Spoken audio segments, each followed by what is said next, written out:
রাজনৈতিক অর্থনৈতিক অধিকার নিশ্চিত না হলে কাজে আসবে না সংস্কার, মন্তব্য তারেক রহমানের। দুর্নীতি রোধে প্রাথমিক শিক্ষায় জোর দেওয়ার তাগিদ। জবাবদিহিতা ছিল না বলেই দেশ থেকে লক্ষ লক্ষ কোটি টাকা পাচার হয়ে গেছে, দেশের মানুষের সম্পদ পাচার হয়ে গেছে। সবকিছুকে যদি দেশের মানুষের চাওয়া অনুযায়ী যদি নিয়ন্ত্রণের মধ্যে আনতে হয়, অবশ্যই জবাবদিহিতাকে আমাদের তৈরি করতে হবে, প্রতিষ্ঠিত করতে হবে। আদানির সঙ্গে বিদ্যুৎ চুক্তি পর্যালোচনায় কমিটি গঠনের নির্দেশ হাইকোর্টের। অন্যায্য চুক্তি হলে কেন বাতিল হবে না জানতে চেয়ে রুল। আদানি গ্রুপের সাথে যে দর কষাকষি হয়েছিল, যত আপনার তথ্য উপাত্ত আছে, ডকুমেন্টস আছে, সেইগুলো 1 মাসের মধ্যে আদালতের সামনে উপস্থাপনের জন্য নির্দেশ দিয়েছে। দলের বিচারের বিধান রেখে বুধবার উপদেষ্টা পরিষদে উঠছে ট্রাইব্যুনাল আইনের সংশোধনী। প্রয়োজনীয় সংস্কার শেষেই দ্রুত নির্বাচন, জানালেন আইন উপদেষ্টা। 100 বছর লাগলেও ছাত্র জনতা হত্যায় আওয়ামী লীগের বিচার হতে হবে বললেন হাসনাত আব্দুল্লাহ। ভয় ভীতিহীন দেশ করার কাজ চলছে, জানালেন প্রেস সচিব। ছাত্র আন্দোলনের বিপক্ষে গিয়ে তারা দাঁড়িয়েছে অফিসিয়ালি, তারা কিন্তু এখনো বহাল তবিয়তে আছে। প্রত্যেকটা অপরাধীর বিচার হওয়া উচিত। প্রয়োজনে ছেলে একটা দেশের জন্য দিছি, প্রয়োজনে আর একটা রেডি আছে। যদি এটাও কভার না হয়, বাপ আছে। 3 দিনের মধ্যে রাজধানীতে ব্যাটারি চালিত রিকশা বন্ধের নির্দেশ হাইকোর্টের। ঢাকাকে বাসযোগ্য করতে পিআইবির অনুষ্ঠানে নানা পরামর্শ।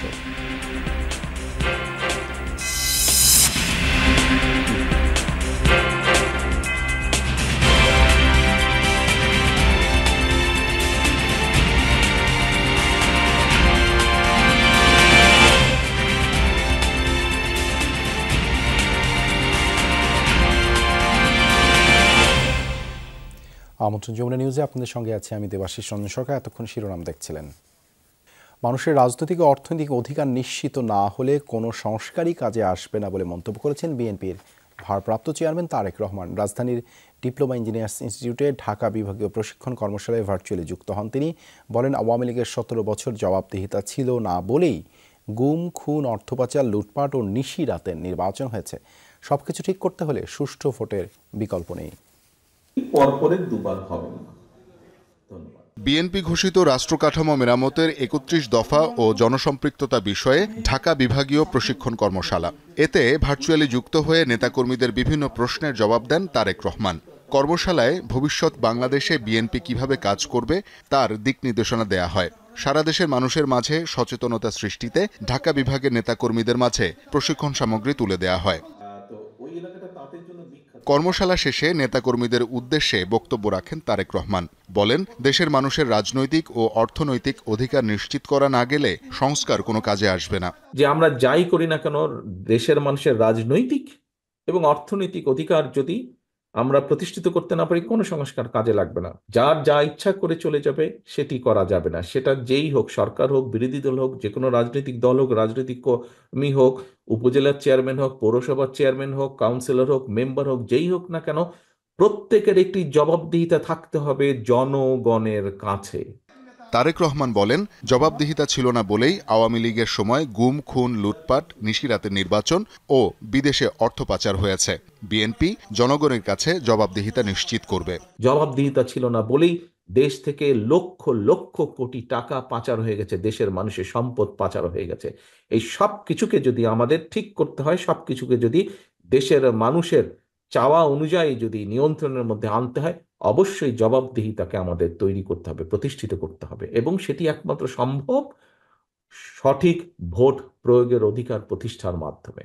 বিএনপি ঘোষিত 31 দফার মধ্যে প্রাথমিক শিক্ষা, স্বাস্থ্য, দুর্নীতি ও বেকারত্ব দূর করার উপর গুরুত্ব দেন ভারপ্রাপ্ত চেয়ারম্যান। প্রাইমারি শিক্ষার উপরে আমাদেরকে সবচাইতে বেশি জোর দিতে হবে। যুক্তরাজ্যের NHS এর আদলে আমরা স্বাস্থ্য ব্যবস্থাকে সাজাতে চাই। শিক্ষিত বেকার যারা আছে তাদেরকে আমরা 1 বছর পর্যন্ত একটি কমফোর্ট দিব। ভাষা শিক্ষা সহ আমরা ট্রেনিং দেব, যাতে করে পরবর্তীতে এই মানুষগুলো খুব সহজেই বিভিন্ন দেশে কাজের সংস্থান করে নিতে সক্ষম হন। 31 দফাকে দেশের মানুষের কাছে পৌঁছে দিতে নেতাকর্মীদের নিরলসভাবে কাজ করার নির্দেশ দেন তারেক রহমান। সেই উঠান বৈঠকের প্রস্তুতি নিতে হবে। শওকত মঞ্জুর শান্ত, যমুনা নিউজ, ঢাকা। ক্ষমতায় যাওয়ার জন্য নয়, রাষ্ট্রের স্থিতিশীলতার জন্যই নির্বাচিত সরকার প্রয়োজন, এমন মন্তব্য করেছেন বিএনপি মহাসচিব মির্জা ফখরুল ইসলাম আলমগীর। বলেন, পতিত আওয়ামী স্বৈরাচারের দোসররা এখনও নানামুখী ষড়যন্ত্র করছে। এই ষড়যন্ত্র মোকাবেলায় জাতীয় ঐক্যের বিকল্প নেই। অপর অনুষ্ঠানে বিএনপি নেতা ডক্টর মঈন খান সুষ্ঠু ভোটের জন্য প্রয়োজনীয় সংস্কারের তাগিদ দিয়ে দ্রুত নির্বাচন দেওয়ার আহ্বান জানান। সকালে জাতীয় প্রেস ক্লাবে বাংলাদেশ সম্মিলিত পেশাজীবী পরিষদের আয়োজনে জাতীয় বিপ্লব ও সংহতি দিবস উপলক্ষে আলোচনা সভা। সভায় বিএনপি মহাসচিব মির্জা ফখরুল ইসলাম আলমগীর বলেন, ফ্যাসিস্ট আওয়ামী লীগ গত 15 বছরে দেশের সব প্রতিষ্ঠান ধ্বংস করে ফেলেছে। তাই সংস্কারের ক্ষেত্রে একটা নির্দিষ্ট বিষয়ে গুরুত্ব দিয়ে নির্বাচন কমিশন সংস্কারের দাবি জানান। একই সাথে দ্রুত নির্বাচন দেওয়ারও আহ্বান জানান তিনি। বলেন, আওয়ামী স্বৈরাচারের ষড়যন্ত্র মোকাবেলায় জাতীয় ঐক্যের বিকল্প নেই। আমরা বলছি দ্রুত নির্বাচন দ্রুত করো। কেন বলছি? বিএনপি ক্ষমতা যাওয়ার জন্য ন, আমরা বলছি নির্বাচনটা দ্রুত না হলে এই সমস্যাগুলো বাড়বে, অন্যান্য সমস্যা বাড়বে। এখন আপনার যারা গণতন্ত্রকে ধ্বংস করতে চায়, বাংলাদেশের আপনার যে স্টেবিলিটি নষ্ট করতে চায়, তারা মাথা চারা দিয়ে উঠছে। দেখুন না কত সমস্যা তৈরি হয়ে গেছে। একই অনুষ্ঠানে বিএনপির স্থায়ী কমিটির সদস্য ডাক্তার জাহিদ হোসেন বলেন, অন্তর্বর্তী সরকারকে ব্যর্থ করতে নানামুখী ষড়যন্ত্র হচ্ছে। তাই সংস্কার কাজ দ্রুত শেষ করা দেশের জন্য মঙ্গলজনক। আজকে দেশের মধ্যে যে স্বৈরাচারের কেউ বলে চুপ করে ঢুকে পড়বে, কেউ বলে অডিও দিয়ে 25 তারিখে নেমে পড়বে, কেউ বলে 10 তারিখে নেমে গিয়েছিলাম, এই যে সমস্ত কথা বিশৃঙ্খলা সৃষ্টি করা অপচেষ্টা করা হচ্ছে, প্রত্যেকটাই কিন্তু স্বৈরাচারের ষড়যন্ত্র, পতিত স্বৈরাচারের ষড়যন্ত্র। অপর এক অনুষ্ঠানে দলের স্থায়ী কমিটির সদস্য ডক্টর আব্দুল মঈন খান বলেন, বিএনপিও সংস্কারের পক্ষে, তবে সেটা একটা নির্দিষ্ট সময়ের মধ্যে করতে হবে। নির্বাচনের একটি সুষ্ঠু নিরপেক্ষ নির্বাচনের জন্য যে সংস্কারগুলো অত্যাবশ্যকীয় প্রয়োজন, সেই সংস্কারগুলো সম্পাদন করে একটি সুষ্ঠু নিরপেক্ষ নির্বাচন দিতে হবে। মঈন খান বলেন, যে সংস্কার দেশের মানুষের স্বার্থে আসবে সেই সংস্কারকে বিএনপি সমর্থন করে। এক্ষেত্রে বিএনপির দেয়া 31 দফা সরকারের কাজে সহায়ক হবে বলে মনে করেন বিএনপির এই শীর্ষ নেতা। শামীম রেজা, যমুনা নিউজ, ঢাকা। ভারতের আদানি গ্রুপের সঙ্গে আওয়ামী লীগ সরকারের করা বিদ্যুৎ চুক্তি পর্যালোচনার নির্দেশ দিয়েছেন হাইকোর্ট। আদেশে বলা হয়, আগামী 1 মাসের মধ্যে কমিটি গঠন এবং 2 মাসের মধ্যে রিপোর্ট জমা দিতে হবে। দেশের স্বার্থবিরোধী চুক্তি ন্যায্যতা ও সমতার ভিত্তিতে সংশোধন না করলে কেন বাতিল করা হবে না তা জানতে চেয়েও রুল জারি করে আদালত। বলা হয়, দেশের স্বার্থ সবার আগে, প্রতিবেশী দেশের সাথে সুষম চুক্তি হওয়া উচিত। 2017 সালে আদানি গ্রুপের সঙ্গে জ্বালানি চুক্তি করে বাংলাদেশ। 25 বছর যে বিদ্যুৎ উৎপাদন হবে বাংলাদেশকে তা কেনার শর্তে চুক্তি হয়। এমনকি আদানি পাওয়ার যদি চুক্তির কোনো ধারা নাও মানে, তবুও পিডিবি চুক্তিটি বাতিল করতে পারবে না। বিরোধ নিষ্পত্তির ক্ষেত্রেও আদানিকেই সুবিধা দেওয়া হয়েছে। ভারতীয় রাষ্ট্রীয় প্রতিষ্ঠান থেকে প্রতি ইউনিট হিসেবে প্রায় 5 টাকা, অন্যান্য বেসরকারি খাত থেকে ইউনিট প্রতি প্রায় 8 টাকা হিসেবে বাংলাদেশ বিদ্যুৎ নেয়। অথচ আদানির কাছ থেকে কিনতে হয় ইউনিট প্রতি 14 টাকার উপরে। আদানির সাথে হওয়া চুক্তি নিয়ে বাংলাদেশ, এমনকি খোদ ভারতের বিরোধী দল কংগ্রেসও সমালোচনা করে। আদানি গ্রুপের সাথে চুক্তি পুনর্বিবেচনা বা বাতিল চেয়ে হাইকোর্টে রিট হয়। বিচারপতি ফারা মাহবুবের দ্বৈত বেঞ্চে রিটের প্রাথমিক শুনানি হয়। রিটকারী আইনজীবী আদালতকে বলেন, এই চুক্তি একতরফা এবং দেশের স্বার্থ বিরোধী। পরে আদালত চুক্তিটি কেন পুনর্বিবেচনা করা হবে না মর্মে রুল জারি করেন। আদানির সাথে বিদ্যুৎ কেনা সংক্রান্ত অন্যায্য চুক্তি পর্যালোচনা যাচাই বাছাই করার জন্য জ্বালানি ও আইন বিশেষজ্ঞদের সমন্বয়ে উচ্চ ক্ষমতাসম্পন্ন কমিটি গঠন সহ 3টি অন্তর্বর্তীকালীন আদেশ দেন আদালত। সিগনেচারের পূর্বে আদানি গ্রুপের সাথে যে দর কষাকষি হয়েছিল, সেই দর কষাকষি সংক্রান্ত যত মিনিট আছে এবং যত আপনার তথ্য উপাত্ত আছে, ডকুমেন্টস আছে, সেইগুলো 1 মাসের মধ্যে আদালতের সামনে উপস্থাপনের জন্য নির্দেশ দিয়েছে। যে প্রসেসটা আছে, এই প্রসেসটা সম্পর্কে ইনকোয়ারি করে একটা রিপোর্ট জমা দেওয়ার জন্য একটা কমিটি গঠন করতে বলেছে। সবার আগে দেশের স্বার্থ মন্তব্য করে চুক্তির সময় দর কষাকষি হয়েছে কিনা দেখা নির্দেশ দেন আদালত। দেশ থাকলে আমরা সবাই আছি, সুতরাং দেশের স্বার্থটা সবার আগে দেখতে হবে। এবং আদালত এও বলেছেন আমরা প্রতিবেশীর স্বার্থে সমতা এবং ন্যায্যতার ভিত্তিতে সুষম এবং ভালো সম্পর্ক চাই। সমস্ত প্রতিবেদন পাওয়ার পর 25 ফেব্রুয়ারি হাইকোর্ট পরবর্তী আদেশ দেবেন। লাভলি বিথি, যমুনা নিউজ, ঢাকা। প্রয়োজনীয় সংস্কার কাজ শেষ করেই দ্রুত নির্বাচনের ব্যবস্থা করা হবে বলে জানিয়েছেন আইন উপদেষ্টা ডক্টর আসিফ নজরুল। বলেন, আগের মতো ভুয়া ভোট আর হবে না। অপরাধী হিসেবে রাজনৈতিক দলের বিচারের সুপারিশ করার অধ্যাদেশও হচ্ছে। এ সংক্রান্ত প্রস্তাবিত আইসিটি অধ্যাদেশ বুধবার উপদেষ্টা পরিষদের বৈঠকে উঠছে বলেও জানান আইন উপদেষ্টা। মামলা বাণিজ্য বন্ধে সরকারের কঠোর অবস্থান জানিয়ে আসিফ নজরুল বলেন, অযৌক্তিক দাবিতে আন্দোলনের নামে হয়রানির বিপক্ষে সরকার। অন্তর্বর্তী সরকারের আইন উপদেষ্টা হিসেবে দায়িত্ব নেয়ার পর 100 দিনে কি করেছেন এর কৈফিয়ত দিতেই ব্রিফিং ডক্টর আসিফ নজরুলের। বলেন, 13 অধ্যাদেশ জারি, প্রায় 5000-এর মতো আইন কর্মকর্তা বিচারক নিয়োগ, মিথ্যা ও হয়রানিমূলক মামলা প্রত্যাহারে দিনে 12 ঘণ্টা করে কাজ করেছেন। তবে এজন্য নিজেকে 10-এর মধ্যে মাত্র 4 নম্বর দিতে চান আইন উপদেষ্টা। প্রতিদিন এভারেজে অন্তত 12 ঘণ্টা কাজ করেছি, কোনো অন্যায় করি নাই। অপরাধী হিসেবে রাজনৈতিক দলের বিচারে আন্তর্জাতিক অপরাধ ট্রাইব্যুনাল আইসিটি আইন সংশোধন করে অধ্যাদেশ জারি করা হচ্ছে। আইন উপদেষ্টা জানান, বুধবার উপদেষ্টা পরিষদের বৈঠকে অধ্যাদেশ পাশ হলে রাজনৈতিক দলের বিচারে সুপারিশ করতে পারবে ট্রাইব্যুনাল। আদালতকে সেভাবে সরাসরি ক্ষমতা দেওয়া হয়নি, বলা হয়েছে আদালত যদি মনে করে, আদালতের সেই অথরিটি থাকবে, আদালত যদি মনে করে তাহলে প্রয়োজনীয় ব্যবস্থা, শাস্তিমূলক ব্যবস্থা গ্রহণ করার জন্য তারা সুপারিশ করতে পারবে, কনসার্ন অথরিটির কাছে সুপারিশ করবে। স্বরাষ্ট্র মন্ত্রণালয় আছে, তারপর আপনার ধরেন আমাদের পলিটিক্যাল পার্টি অর্ডিন্যান্স আছে, নির্বাচন কমিশন আছে।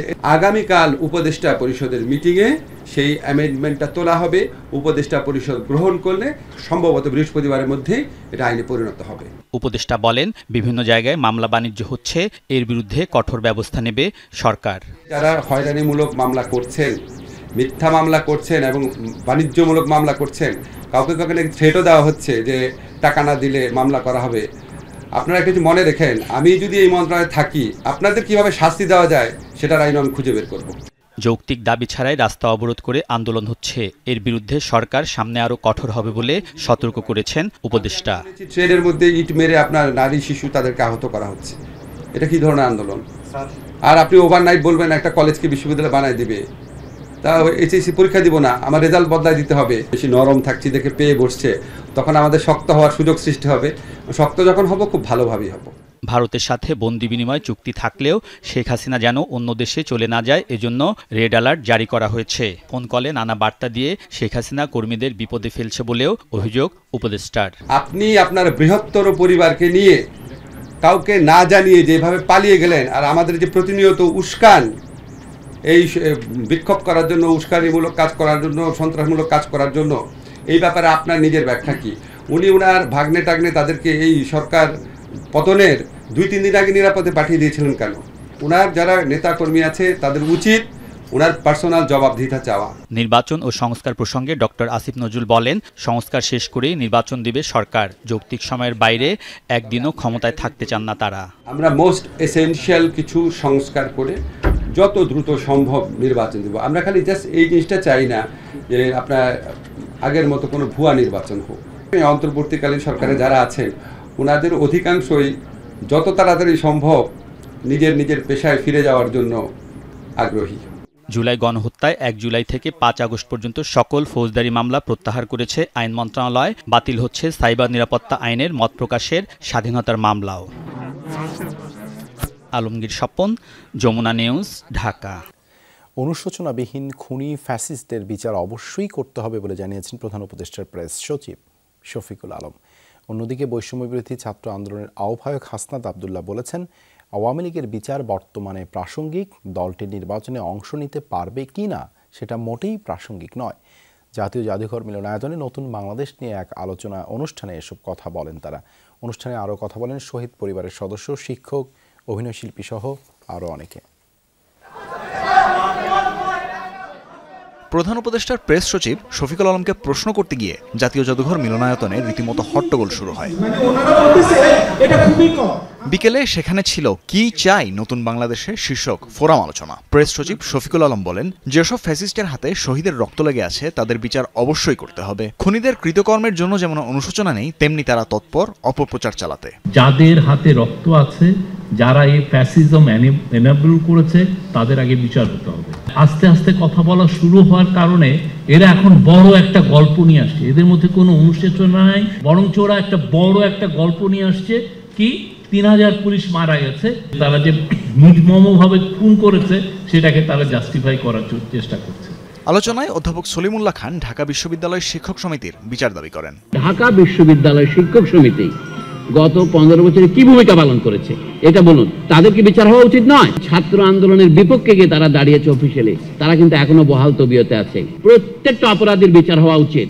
ডক্টর মাহাদি আমিন বলেন, বর্তমান সরকারের উচিত 4টি ক্ষেত্রে দ্রুত সংস্কার করে নির্বাচনের আয়োজন করা। 4টা সংস্কার আছে, যেটা আমাদের 31 দফাতে প্রস্তাবনা আছে: নির্বাচন কমিশন, আইন শৃঙ্খলা বাহিনী, জনপ্রশাসন এবং বিচার বিভাগ। এই 4টা সংস্কারে যতটুকু নির্বাচন আয়োজনের সাথে প্রয়োজনীয় ওনারা ততটুকু করবেন, বাকিটুকু ওনারা রেখে দিবেন এবং পরবর্তীতে যে নির্বাচিত সরকার আসবে, যার জনগণের ম্যান্ডেট থাকবে, জনগণের ক্ষমতার প্রতিফলনে ম্যান্ডেট এসে তারা প্রতিপালন করবে। শহীদ জাহিদ হোসেনের বাবা জাহাঙ্গীর হোসেন ছেলের কথা বলতে গিয়ে আবেগ আপ্লুত হয়ে পড়েন। প্রয়োজনে ছেলে একটা দেশের জন্য দিছি, প্রয়োজনে আর একটা রেডিয়াস। যদি এটাও কভার না হয়, বাপ আছে। শহীদ জাহিদের বাবার কথার সূত্র ধরে বিএনপি চেয়ারপারসনের উপদেষ্টার সাথে দ্বিমত পোষণ করেন বৈষম্য বিরোধী ছাত্র আন্দোলনের আহ্বায়ক হাসনাত আব্দুল্লাহ। এই বাবার কথাটাকে আপনারা নোট করে রাখবেন। আপনারা যদি মনে করে থাকেন যে ব্যাকডোর চ্যানেল দিয়ে আওয়ামী লীগের সাথে সমঝোতা করবেন, তাহলে আপনারা মাথায় রাখবেন, উই আর অলরেডি শহীদ। আওয়ামী লীগের বিচার নিশ্চিতের আলোচনা এখন প্রাসঙ্গিক। আওয়ামী লীগের পুনর্বাসনের আলোচনা, আগামী নির্বাচনে আওয়ামী লীগ অংশগ্রহণ করবে কি করবে না সেই আলোচনা প্রাসঙ্গিক নয়। অভিনয় শিল্পী কাজী নওশাবা আহমেদের আশা, সবাই মিলেমিশে দেশ করবে। আমি তো সিসিমপুর করতাম, সিসিমপুরের ইকরি ছিলাম আমি। সিসিমপুরে একটা বাঘ ছিল, একটা ভূত ছিল, একটা শেয়াল ছিল, তারা সকলেই একসাথে সিসিমপুরে আনন্দের সাথে থাকে। আমি ঠিক সেরকম একটা বাংলাদেশ চাই। প্রশ্নোত্তর পর্বে খানিক হট্টগোলের পর অনুষ্ঠান স্থল ছাড়েন আলোচকরা। তানভীর মৌসুম, যমুনা নিউজ, ঢাকা। ঢাকা মহানগর এলাকায় 3 দিনের মধ্যে ব্যাটারি চালিত রিকশা বন্ধের নির্দেশ দিয়েছেন হাইকোর্ট। বিচারপতি ফাতেমা নজিব ও বিচারপতি মাহমুদুর রাজির হাইকোর্ট বেঞ্চে আদেশ দেন। রাজধানীতে সব মিলিয়ে 12 লাখের বেশি রিকশা চলাচল করলেও দিন দিন বাড়ছে ব্যাটারি চালিত রিকশার সংখ্যা। বিকল্প কর্মসূচির রাজির হাইকোর্ট বেঞ্চে আদেশ দেন। রাজধানীতে সব মিলিয়ে 12 লাখের বেশি রিকশা চলাচল করলেও দিন দিন বাড়ছে ব্যাটারি চালিত রিকশার সংখ্যা। বিকল্প কর্মসংস্থান তৈরি না করে ব্যাটারি চালিত রিকশা বন্ধ করে দেওয়ার পক্ষে নন এর চালকরা। ঢাকার প্রায় প্রতিটি অলিগলিতেই দেখা যায় ব্যাটারি চালিত রিকশা। 12 লাখেরও বেশি রিকশার মধ্যে এখন একটা বড় অংশই এই ব্যাটারি চালিত। সাম্প্রতিক সময়ে শুধু অলিগলি নয়, মূল সড়কেও দেদারসে চলছে এই ব্যাটারি রিকশা। ব্যাটারি চালিত রিকশার দৌরাত্মে প্যাডেল রিকশা অনেকটাই কোণঠাসা। তাই হাইকোর্টে রিট করে প্যাডেল চালিত রিকশা সমিতি। এর শুনানি শেষে ব্যাটারি চালিত রিকশা বন্ধে সরকারের সংশ্লিষ্টদের নিষ্ক্রিয়তা কেন বেআইনি ঘোষণা করা হবে না তা জানতে চেয়ে রুল জারি করেন হাইকোর্ট। শুনানিতে আদালত বলেন, ব্যাটারি চালিত রিকশার লাইসেন্স নেয়ার কোনো সুযোগ নেই, তাই এটা পুরোপুরি অবৈধ। ব্যাটারি চালিত রিকশা, অটোরিকশাগুলো বন্ধে সরকারের যে নিষ্ক্রিয়তা, এটি কেন বেআইনি এবং অবৈধ ঘোষণা করা হবে না, এবং সেই সাথে মহামান্য হাইকোর্ট একটি অন্তর্বর্তীকালীন আদেশ দিয়েছে। সংশ্লিষ্ট যারা বিবাদী আছে তাদেরকে বলেছে যে আদেশ পাওয়ার 3 দিনের মধ্যে ঢাকা মহানগরে এই ব্যাটারি চালিত রিকশাগুলো বন্ধে পদক্ষেপ গ্রহণের জন্য। সুযোগ পেলেই মূল সড়কে দাপিয়ে বেড়াচ্ছে এসব রিকশা। নিয়মিত ঘটছে দুর্ঘটনাও। কিন্তু চালকদের দাবি, ব্যাটারি চালিত রিকশা বন্ধ হলে কর্মসংস্থান হারাবে হাজার হাজার মানুষ ও তাদের পরিবার। এখন আমরা এই যে বুড়া মানুষ যা আছি, হ্যাঁ, এখন কি করে খাইমু এখন কোন তো দেখি। সেক্ষেত্রে আমাদের তো একটা ব্যবস্থা করে দিতে হবে, কারণ এই অটো রিকশা দিয়ে অনেক মানুষ পরিবার চালাইতেছে। উঠে দিলে তো গরিব মানুষ সব কি করে খাবে? খাটা খেলে তো অন্য কাজ করে খাটা তো খাটা খাইতে হবে। আমার পরিবার আছে, এটার উপরে আমার পরিবার চলে। এর আগে মূল সড়কে ব্যাটারি চালিত রিকশা চলাচল বন্ধের নির্দেশের পর রাস্তায় আন্দোলনে নেমেছিল চালকরা। পরে সাবেক প্রধানমন্ত্রী শেখ হাসিনার সিদ্ধান্তে আবারও অলিগলি আর রাজপথে চলাচল শুরু করে এই রিকশা। 5 আগস্টের পর ব্যাটারি চালিত রিকশা বন্ধের দাবিতে শাহবাগে আন্দোলন করে প্যাডেল চালিত রিকশা চালকরা। অলোক হাসান, যমুনা নিউজ, ঢাকা। প্রকৃতিকেন্দ্রিক নগর গড়ার জন্য ঢাকা শহরকে প্রথমে ভাঙার প্রস্তাব দিয়েছেন কবি ও চিন্তক ফরহাদ মাঝহার। এক্ষেত্রে কারো চাপিয়ে দেয়া উন্নয়ন গ্রহণযোগ্য হবে না বলেও মনে করেন তিনি। বিকেলে নগর ইশতেহার বিষয়ক আলোচনায় অন্যান্য আলোচকরা বলেন, প্রায় 2 কোটি মানুষ রাজধানীর অধিবাসী হলেও কেউই নাগরিক হতে পারছে না। শহরকেন্দ্রিক উন্নয়ন বন্ধ করলেই এমন পরিস্থিতি থেকে উত্তরণ ঘটবে বলেও আশা প্রকাশ করেন তারা। প্রেস ইনস্টিটিউট অব বাংলাদেশে ছিল ন্যায্য নগরীর উন্নয়ন বিষয়ক সেমিনারের আয়োজন। রাজধানীকে বসবাসযোগ্য করাই এর মূল লক্ষ্য। আলোচনায় অংশ নিয়ে নগরবাসীর নিরাপত্তা, যাতায়াত ব্যবস্থা ও প্রকৃতি রক্ষায় করণীয় তুলে ধরেন বক্তারা। আলোচকরা বলেন, গণ অভ্যুত্থানের পরও দেশে সিন্ডিকেট চলছে, যা দুঃখজনক। নগর উন্নয়নে সিন্ডিকেটের বিষয়টি উঠে আসে আলোচনায়। আগের যে ব্যবস্থাগুলো রয়েছে তো কিছু হলো চেঞ্জ হয়েছে, তবে আগেরটাই হলো এখনো বহাল তবিয়তে আছে। তো এইসব যদি থাকে তাহলে তো আমাদের এই নগর জীবনে নতুন করে যে আমরা পরিবর্তন চেয়েছিলাম, যেটা নতুন করে নগর জীবনে আন্দোলনগুলো অনেক বেশি দানা বেঁধেছিল, এগুলো আমরা আসলে এক্সপেকটেশন আমাদের যে জায়গা থেকে অনেক শূন্যতা থেকে যায়। রাষ্ট্রটা আমি যে তৈরি করছি, এই নগর যে আমার পয়সায় চলছে, সেই দায়িত্ববোধ, সেই জবাবদিহিতা এবং এই বাইলেটারাল আমাদের যে অধিকারের প্রশ্ন, সেই প্রশ্নগুলোর থেকেই তো ন্যায্যতা তৈরি হবে। শহরকেন্দ্রিক উন্নয়ন পরিকল্পনা বন্ধ না হলে রাজধানীর সমস্যা কখনোই দূর হবে না বলে মত দেন আলোচকরা। নগরমুখী স্রোত বন্ধ করে প্রত্যন্ত অঞ্চল উন্নয়নের দিকে নজর দেওয়ার আহ্বান তাদের।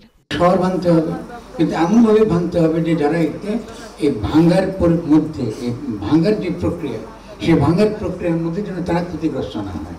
সারা দুনিয়ায় তারা যেভাবে শোষণ করে, তাদের যে সকল ইনস্ট্রুমেন্টসগুলো আছে, মেট্রোপলিটন সিটিতে তাদেরই প্রতিনিধিগুলো বাস করেন। এইদের খপ্পর থেকে বাইরে এসে আমরা কি করে আমাদের নগরগুলোকে তৈরি করবো, এমনভাবে তৈরি করবো যে নগরটা ভাবুন যে আজকে থেকে সুলতানি আমলে ছিল। ন্যায্য নগরী গড়ে তুলতে হলে নাগরিকদের নিজ নিজ জায়গা থেকে সচেতন হওয়ার আহ্বানও জানানো হয় 2 দিন ব্যাপী এই সেমিনার থেকে। কিন্তু দিন শেষে নগর পরিকল্পনা একটি রাজনৈতিক প্রক্রিয়া। সৌরভী সায়দা, যমুনা নিউজ, ঢাকা। দেশের অর্থনৈতিক অবস্থা ভয়াবহ। লাগামহীন অনিয়ম দুর্নীতিতে পর্যদস্ত সব খাত। এই অবস্থা থেকে টেনে তুলতে নানামুখী উদ্যোগ চলমান রয়েছে বলে জানিয়েছেন অর্থ উপদেষ্টা ডক্টর সালেউদ্দিন আহমেদ। সংবাদ সম্মেলনে বলেন, নিয়ম নীতি না মানার কারণেই ব্যাংক খাতের এই পরিণতি। দুষলেন সাবেক গভর্নরকেও। উচ্চ মূল্যস্ফীতির জন্য দুঃখ প্রকাশ করে উপদেষ্টা জানান, এটি নিয়ন্ত্রণে নানামুখী উদ্যোগ নেওয়া হয়েছে। আগের সরকারের রাজনৈতিক ও অহেতুক প্রকল্প বাতিল করার কথাও জানান অর্থ উপদেষ্টা। গ্রাহকদের আস্থায় এখনো ফেরেনি ব্যাংক খাত। চাইবা মাত্র গ্রাহকরা পাচ্ছে না অর্থ। মূল্যস্ফীতি এখন আকাশচুম্বী। আয়ের সঙ্গে মিলছে না ব্যয়ের হিসাব। অন্তর্বর্তী সরকারের 100 দিন উপলক্ষে অর্থনীতির বর্তমান অবস্থা এবং করণীয় জানাতে সাংবাদিকদের মুখোমুখি অর্থ উপদেষ্টা ডক্টর সালেউদ্দিন আহমেদ। সঙ্গে ছিলেন অর্থ বিভাগ ও আর্থিক প্রতিষ্ঠান বিভাগের সচিব ও এনবিআর চেয়ারম্যান। গুরুত্ব পায় মূল্যস্ফীতি, ব্যাংক বিমা, রাজস্ব ব্যবস্থাপনা, পুঁজিবাজার, বিদেশি ঋণ, উন্নয়ন প্রকল্প সহ নানা দিক। মূল্যস্ফীতি নিয়ে হতাশা প্রকাশ করেন অর্থ উপদেষ্টা। বলেন, নিয়ন্ত্রণে উদ্যোগের কমতি নেই। 1000 টাকা নিয়ে যাবেন, ওখানে যদি দেখেন যে ছোট্ট একটা সে ব্যাগের মধ্যে কতটা বাজার সম্পূর্ণ করতে পারে না, এটা তো ফ্যামিলি কত আপনার সে করে, তাই না? সেটা আমিও টের পাই, সবাই আপনার টের পান। আমি ধরো সেই জন্য আমিও তো বাজারে যাই, আমারও তো দুঃখ লাগে সবারই, এবং সাধারণ মানুষের জন্য ডিফারেন্ট হয়ে। ব্যাংক খাতের সবচেয়ে বড় সমস্যা হচ্ছে নিয়ম নীতি না মানা। এমন মন্তব্য করে উপদেষ্টা বলেন, আগে ব্যাংকের নিরীক্ষা রিপোর্টগুলো গভর্নর এবং ডেপুটি গভর্নররা আটকে দিতেন, ইচ্ছা মতো নেওয়া হতো ব্যবস্থা। সংকট হলেও এখন কোনো ব্যাংক বন্ধ করবে না সরকার। কিছু কিছু ব্যাংক আছে একেবারে খুঁড়িয়ে খুঁড়িয়ে চলবে, কিন্তু আমাদের ঠিক আসলে কোনো ব্যাংক কিন্তু বন্ধ করে দেওয়ার কোনো, আমরা বাংলাদেশ একটা ডোমিনো এফেক্ট হয়। অডিট রিপোর্ট নাকি গভর্নরের অ্যাপ্রুভাল লাগবে না, ডেপুটি গভর্নর, সেটা কেন? সেটা কোনো উদ্দেশ্য আছে? বাংলাদেশে আর্থিক খাত, এসব ব্যাংকিং খাতের সবচেয়ে বড় সমস্যা হলো আমাদের প্রুডেন্সিয়াল নর্ম আর ম্যানেজমেন্ট নর্ম পরিপালন করে না। রাজনৈতিকভাবে নেওয়া উন্নয়ন প্রকল্প বাতিল করবে সরকার, স্পষ্ট করে উপদেষ্টা জানান। বড় অঙ্কের অর্থ ব্যয় করে অনেক প্রকল্প নেওয়া হয়েছে যার সুফল নেই। কোন কোন এডিপি রাজনৈতিক বিবেচনা বা অহেতুকভাবে নেওয়া হয়েছে, এবং আমি এবং প্ল্যানিং সঙ্গে আমরা বসছি যেগুলো তার প্রোগ্রেসটা হবে। কর ফাঁকি ধরতে কাজ শুরু করেছে সরকার, জানান আলাদা করা হবে কর প্রশাসন ও কর নীতি। উপদেষ্টা বলেন ব্যবসায়ীদের হয়রানি করা হচ্ছে না, যারা অভিযোগ করছে তারা সঠিক রাস্তায় ছিল না। যারা রিয়েল ব্যবসায়ী লেভেল প্লেইং ফিল্ডে কাজ করতে চায় ওদের দিতে হওয়ার কোনো কারণ নেই। দিতে হচ্ছে যারা অনেক কিছু করেছে, সেটা কালকে গভর্নরের তো কি জেনে কে নাকি তারা নাকি সব টাকাই নিয়ে চলে গেছে, তার দিতে হওয়ার যে টাকাই পায় নাই বা নিয়ে শোধ দিয়েছে। অর্থ উপদেষ্টা মনে করেন সাফল্যের সূর্য উদিত হয়েছে, সংস্কার উদ্যোগগুলো মুছে ফেলা যাবে না, দেশের মানুষই প্রতিরোধ গড়ে তুলবে। 2% রিমন রহমান, যমুনা নিউজ, ঢাকা। এই দিন দিন না, সামনে ভালো দিন আসবে, সব দিন তো একরকম যায় না। এজলাসে দাঁড়িয়ে এমন উক্তি করেছেন সাবেক মন্ত্রী এবং আওয়ামী লীগের প্রেসিডিয়াম সদস্য কামরুল ইসলাম। আদালতে কামরুল ইসলামের রিমান্ড শুনানির সময় এই কথা ঘিরে আইনজীবীরা ক্ষোভ জানান। পরে রাজধানী নিউ মার্কেট থানার ওয়াদুদ হত্যা মামলায় তার 8 দিনের রিমান্ড মঞ্জুর করা হয়। কামরুল ইসলাম দীর্ঘদিন এই আদালত চত্বরে আইন পেশায় কাজ করেছেন। 2008 সালে ক্ষমতায় এসে তাকে আইন প্রতিমন্ত্রী করে আওয়ামী লীগ সরকার। দীর্ঘদিন ধরে আদালতের কলকাঠি যিনি নেড়েছেন তিনি এখন আসামির কাঠগড়ায়। সকালে কড়া নিরাপত্তার মধ্য দিয়ে আদালতে তোলা হয় কামরুল ইসলামকে। রাজধানীর নিউ মার্কেট থানার ব্যবসায়ী ওয়াদুদ হত্যা মামলায় তাকে গ্রেফতার দেখিয়ে 10 দিনের রিমান্ড চায় পুলিশ। শুনানিতে রাষ্ট্রপক্ষ বলে অ্যাডভোকেট কামরুল ক্ষমতার অপব্যবহার করে অর্থ আত্মসাৎ, অর্থ পাচার, দুর্নীতিসহ বিরোধী দল মত দমনে আগ্রাসী ভূমিকা রেখেছেন। আইন প্রতিমন্ত্রী থাকার সময় বিচারাঙ্গনকে ধ্বংস করেছেন, দলীয়করণ করেছেন, নগ্ন হস্তক্ষেপ করেছেন, এমন বিচারাঙ্গনকে তার স্বাধীনমতো চলতে দেয় নাই, এবং এই হত্যাকাণ্ডের সাথে সে জড়িত। এবং খাদ্যমন্ত্রী থাকাকালীন আপনারা সবাই জানেন আন্তর্জাতিক মহলে এই বাংলাদেশের ভাবমূর্তি নষ্ট করেছেন উনি। পচা গম এই পুলিশের জন্য, পুলিশ জনগণের সাধারণের জন্য এনেছিলেন।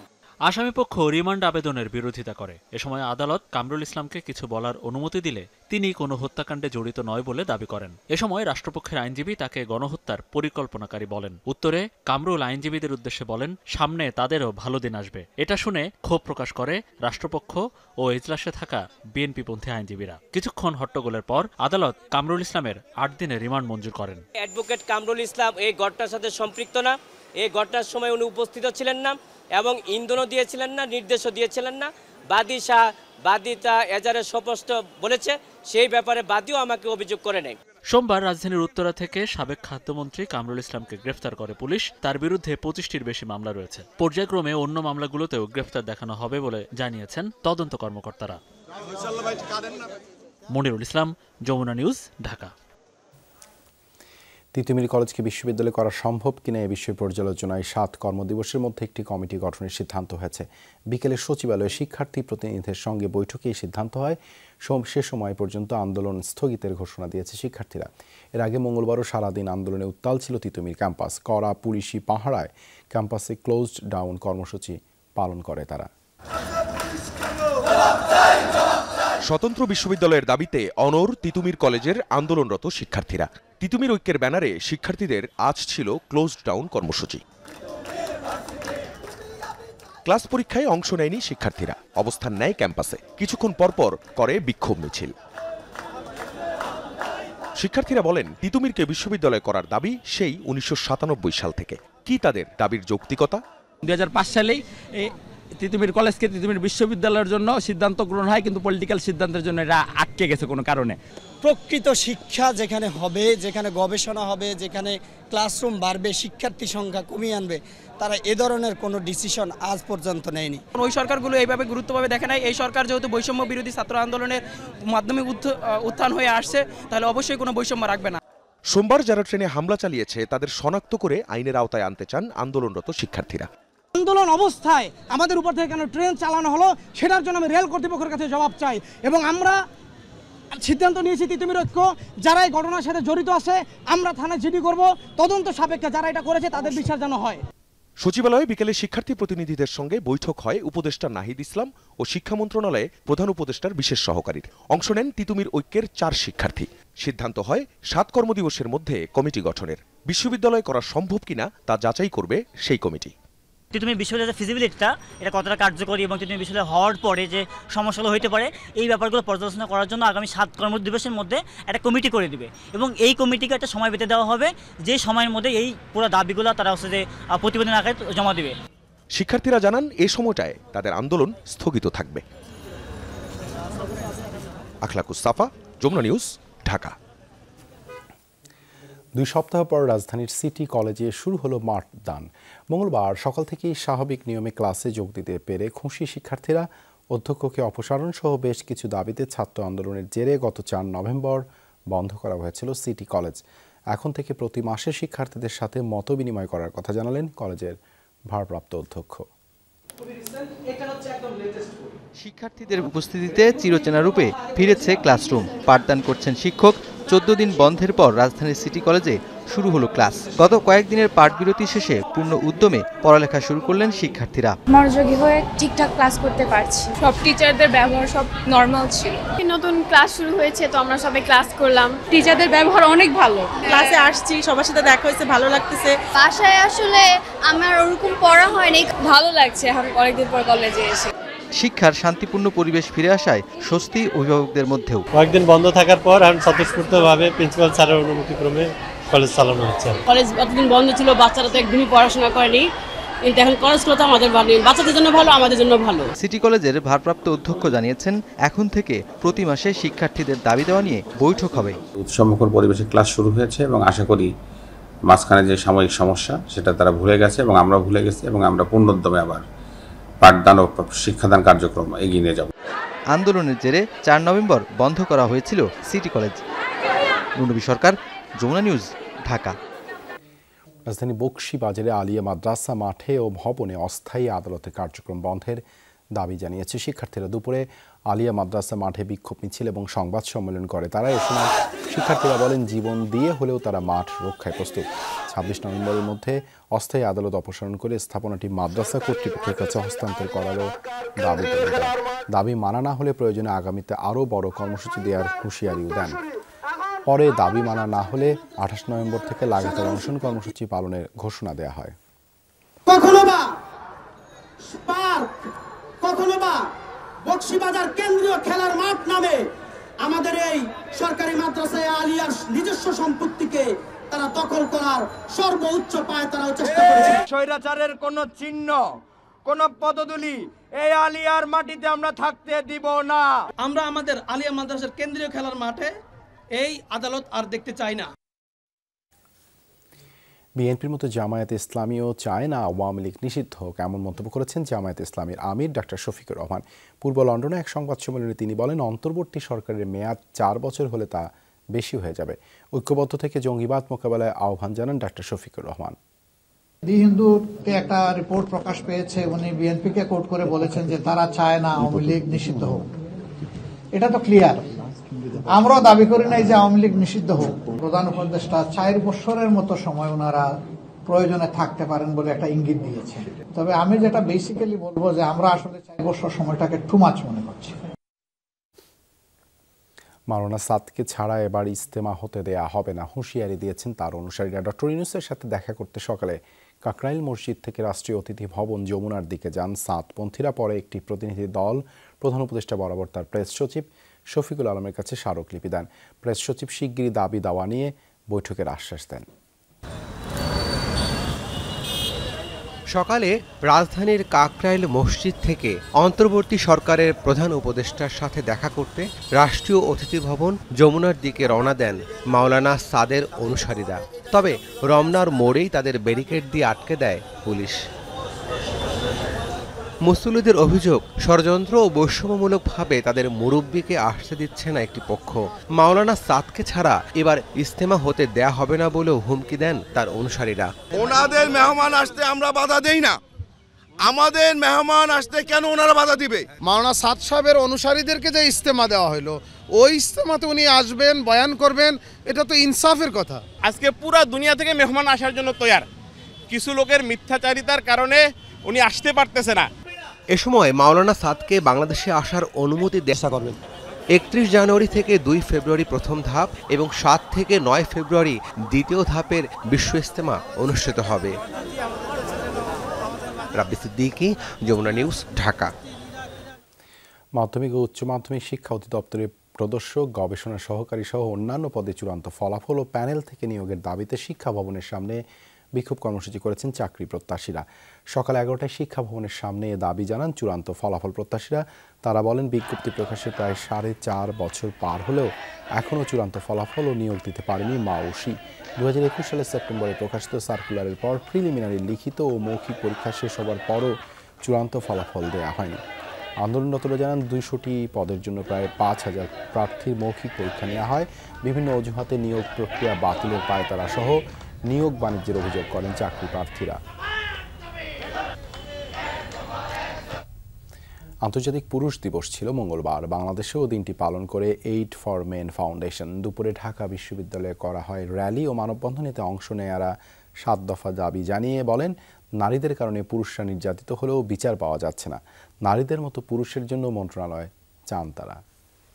উপস্থিত সবাইকে আন্তরিক শুভেচ্ছা। আজ আন্তর্জাতিক পুরুষ দিবস, তাই অধিকারের দাবিতে ঢাকা বিশ্ববিদ্যালয়ের রাজু ভাস্কর্যের নিচে সমবেত হয়েছেন একদল পুরুষ, যে অনুষ্ঠানের আয়োজক এইড ফর ম্যান ফাউন্ডেশন নামের একটি সংগঠন। রাজু ভাস্কর্য থেকে শুরু হয় র্যালি। টিএসসি দিয়ে চারুকলা হয়ে জাদুঘরের সামনে এসে শেষ হয় র্যালিটি। এ সময় তারা পুরুষ নির্যাতন বন্ধে নানা স্লোগান দেন।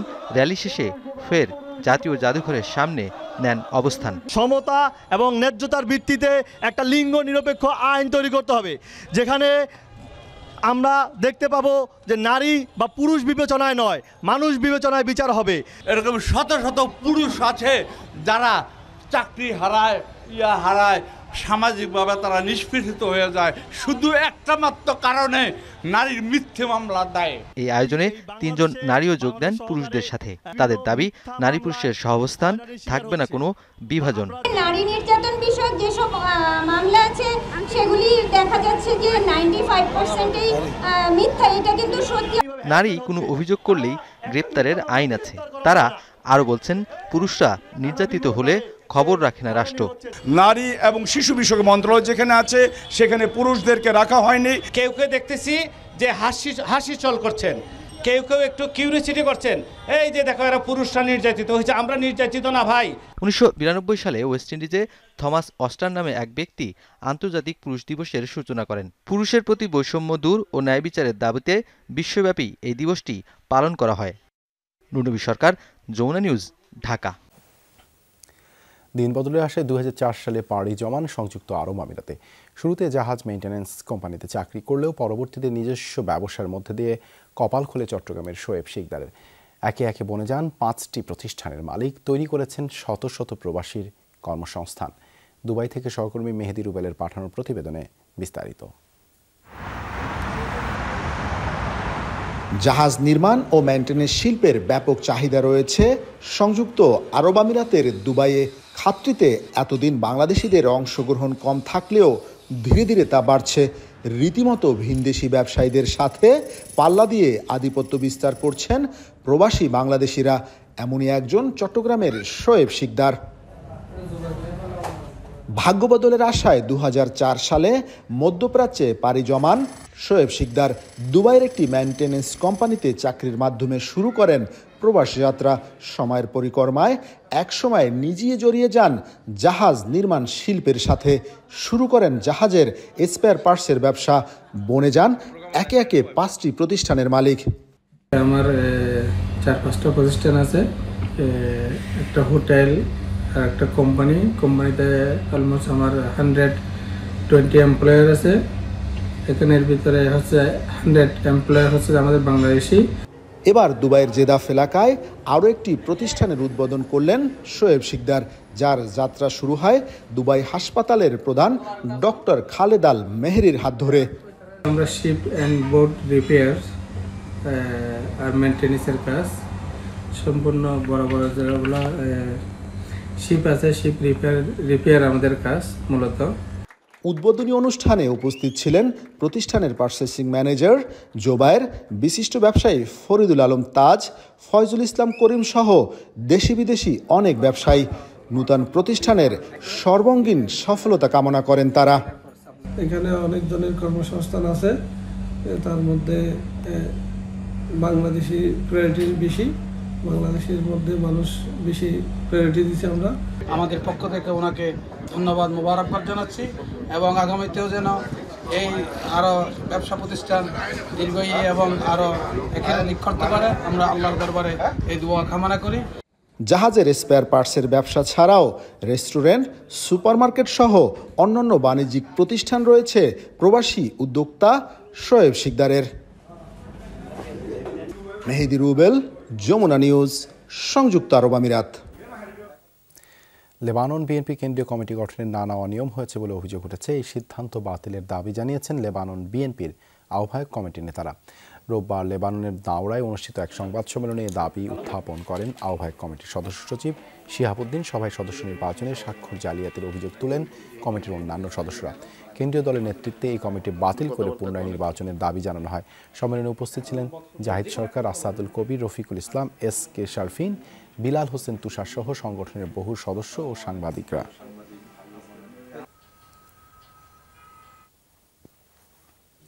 জাপানে অনুষ্ঠিত হয়েছে মত বিনিময় সভা। দেশটির সাইতামা শহরে বাংলাদেশি কমিউনিটির অংশগ্রহণে আয়োজন করা হয় এ সভার। সাইতামায় বসবাসরত বাংলাদেশি কমিউনিটির সবচেয়ে বড় মসজিদ বায়তুল আমান কমপ্লেক্সে এই মত বিনিময় সভা অনুষ্ঠিত হয়। জাপানের স্থানীয় নাগরিকদের জন্য এই সভার আয়োজন করে ইসলামিক কালচারাল ফাউন্ডেশন। সবাই ইসলামিক জীবন ব্যবস্থার নানা দিক তুলে ধরেন বক্তারা। বক্তব্য রাখেন জাপানের জনপ্রিয় ইসলামিক স্কলার আহমেদ মাইনু ও খতিব হাফেজ সাবের আহমেদ।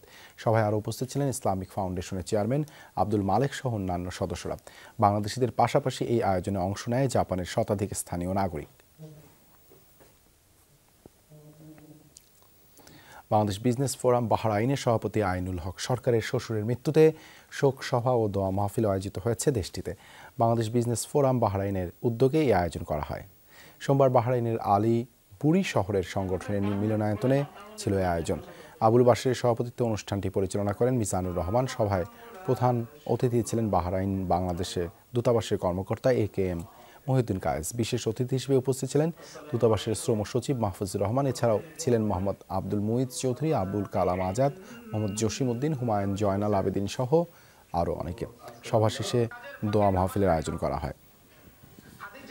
বাংলাদেশ বিজনেস ফোরামের সভাপতি জনাব আইনুল সাহেবের শ্বশুর ইব্রাহিম খন্দকার মাস্টার পৃথিবী থেকে বিদায় নিয়েছে। ওনার আত্মার মাগফিরাত কামনা করে দোয়া করেছি এবং আল্লাহর কাছে ফরিয়াদ করি যেন উনি ওনাকে জান্নাতুল ফেরদৌস দান করে। বাংলাদেশ কমিউনিটির সকল নেতৃবৃন্দ এখানে উপস্থিত হয়েছেন এবং বাংলাদেশ দূতাবাস সহ সবাইকে আমি আমার অন্তর থেকে ধন্যবাদ জানাচ্ছি এবং সবার কাছে দোয়া চাচ্ছি আল্লাহ যেন ওনাকে জান্নাতবাসী করেন। আমিন।